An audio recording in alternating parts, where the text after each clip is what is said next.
Hey, what is up, everybody? This is Stevie Breach coming to you here today, and WrestleMania season is now upon us. We all checked out the Elimination Chamber pay-per-view on Saturday, which to me interfered with NBA All-Star Saturday night. But beyond for that point, man, John Cena showing up on WWE Monday Night Raw, May 6th.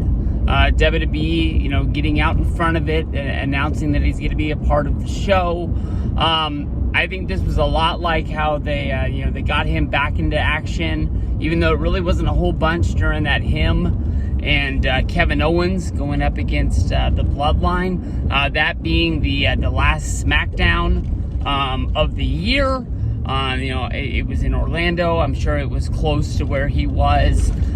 John Cena, he got to accomplish his dream of wrestling in every year of his career. He got that in. I think that honestly, with that being a kind of a dud week because it's still during the holiday season, I think that WWE looked at it as a way to keep John Cena's name out there. I think it was definitely a way to keep a rating, to keep Fox happy.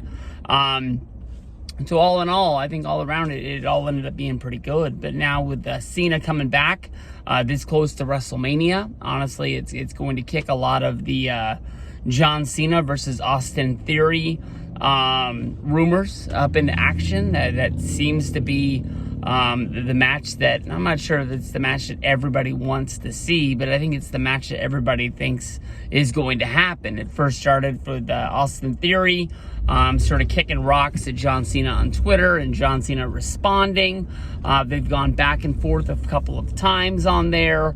I don't really see, Cena not fighting, but, bitching back and forth on Twitter with somebody if he's not going to be making money doing it. You know what I mean? If it really came down to it, I'm sure Cena and Rock could be still throwing jabs back and forth at each other, but it's not going to lead to anything. So, all these years later, it just is what it is. You don't see him responding to a lot of people on there.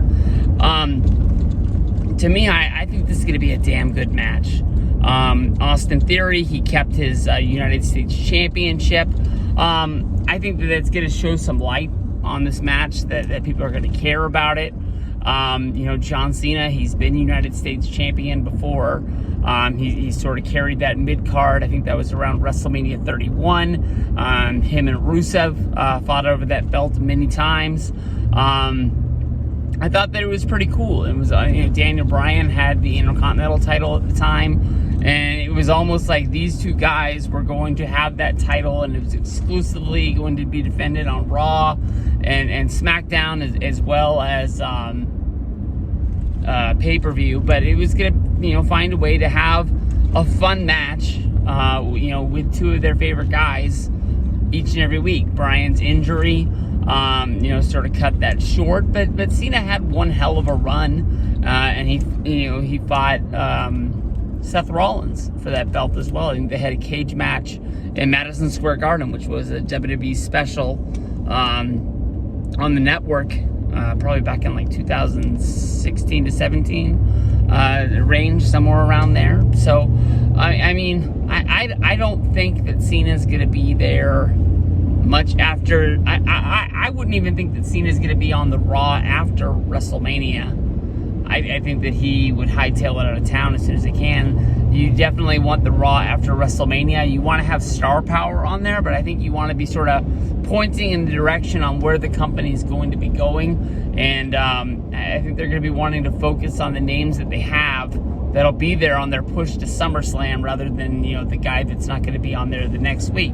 You could get lucky and get a promo from him, let alone you could even get a match or a dark match or something like that. But I would think, we'll get to see Cena on the road to WrestleMania, at WrestleMania. But I think after that, he's got money to make. He's got to get out there and he's got to keep doing it. We're lucky enough, that he keeps wanting to come back to WWE and give back to the people that made him. I mean, we got 2 really good years where Rock was coming back.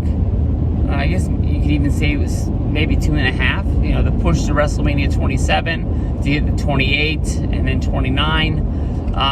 But we haven't really seen The Rock the much since then, and we keep on, hoping that this is the year he comes back and he has one more match.